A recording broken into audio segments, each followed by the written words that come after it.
Eu vi um vídeo incrível esses dias da Monja Coen que me levou a uma reflexão. Era tanta coisa interessante que ela dizia e tantos motivos para a gente encontrar, expandir a nossa consciência e pensar num conjunto de um todo, muito além de pensar só em si. Vou deixar o link aqui nos comentários para vocês assistirem também. A minha jornada vegetariana começou quando ainda era adolescente e foi por motivos mais espirituais e de expansão do meu conhecimento e da minha capacidade cerebral. Foi só depois que eu parei de comer a carne mesmo que eu comecei a estudar sobre os impactos que o consumo e a indústria da carne provocam. E só depois que eu engravidei e virei vegana é que eu fui mesmo estudar a questão mais nutricional. Eu me lembro muito desse dia. Eu trabalhava na engenharia civil, num escritório, naquela correria entre obras e construções, o que já não representava mais o meu estilo de vida, eu não queria mais isso para mim. A minha insatisfação era visível. Eu fui chamada para uma conversa para saber o que eu desejava, fazer um curso ou uma especialização. E aí eu respirei fundo e disse: o que eu desejo é não sentar aí na sua cadeira. Eu quero ir morar no mato. Era uma frase que eu sempre dizia quando as pessoas me perguntavam: Karen, o que você quer ganhar de amigo secreto, de presente de aniversário? E eu sempre dizia: eu quero ir morar no mato. Então depois que eu voltei da licença maternidade, obviamente eu fui demitida. E aí eu fui morar no mato e viver de acordo com a minha verdade. Eu penso na transformação das pessoas pelo meio da alimentação da forma mais natural possível. E quando eu digo natural, é de verdade. Nos últimos vídeos eu venho falando bastante para vocês sobre o meu estilo de vida, a alimentação que eu sigo e os vários impactos que o consumo de carne tem sobre o nosso corpo. E agora eu vou um pouco além disso. Eu tenho um amor profundo pela natureza. No terreno onde eu moro tem cachoeira, é um lugar delicioso. A gente aproveita bastante, Luá toma banho sempre nessa água maravilhosa. Quem não gostaria de viver essa experiência, não é? Esses recursos naturais estão cada vez mais escassos e a gente percebe isso até pelo ar que a gente respira. Agora você está se perguntando: emissão de gases, poluição dos rios, o que isso tem a ver com a comida do meu prato? E eu te digo: tudo! Já existem muitos dados e informações oficiais dos impactos ambientais da criação de alimentos.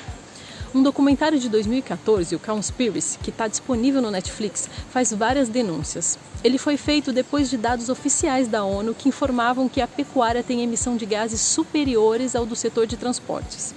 É difícil acreditar, né? Mas é verdade. Eles ocorrem devido à devastação para abrir espaço para pastagem e ao cultivo de grãos que vão alimentar essas criações.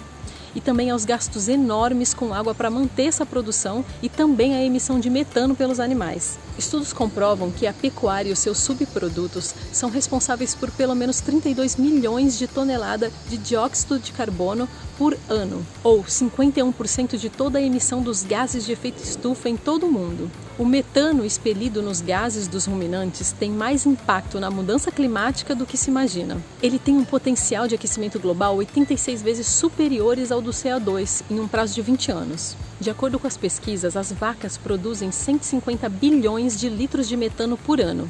São 250 a 500 litros por vaca e por dia, vezes 1,5 bilhão de vacas no mundo.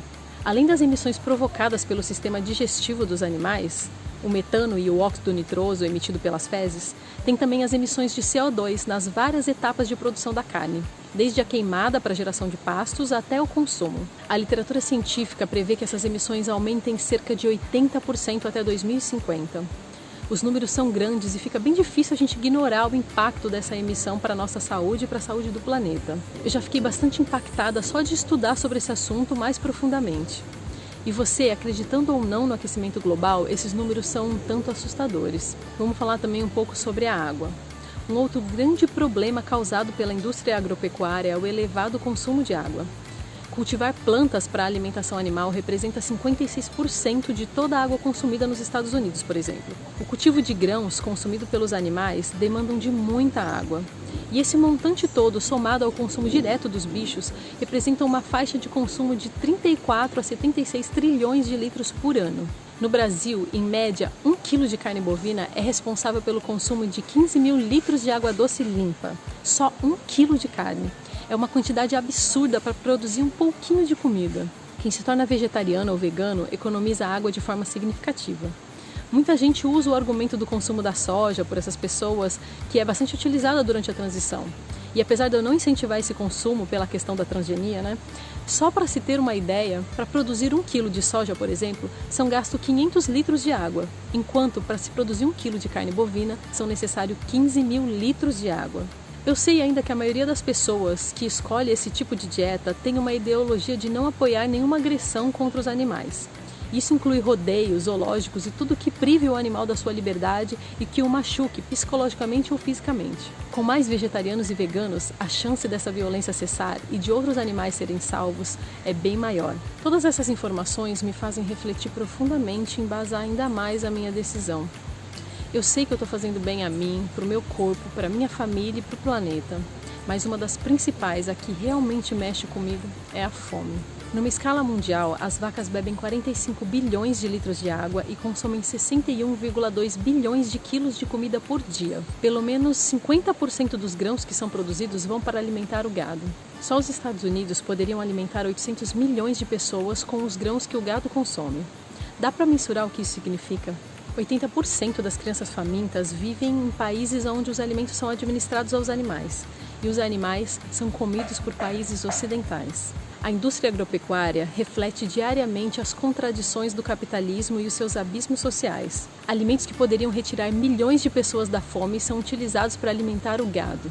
Gado que é consumido em excesso e, segundo muitas visões, sem necessidade fisiológica. Eu sou a prova de que uma dieta vegetariana ou vegana traz inúmeros benefícios para a nossa saúde. Eu estou fazendo todos esses vídeos e trazendo essas informações para que vocês, assim como eu consegui, possam também ter uma alimentação consciente. Eu sempre falo isso, que esse é o meu objetivo. Quando estamos totalmente conscientes de como estamos nos alimentando, dos benefícios e dos malefícios de tudo que a gente come, dos impactos sobre o nosso corpo e do mundo ao nosso redor, é que a gente consegue atingir realmente um estado de evolução que é constante. Eu espero que todos vocês estejam evoluindo comigo. Gratidão.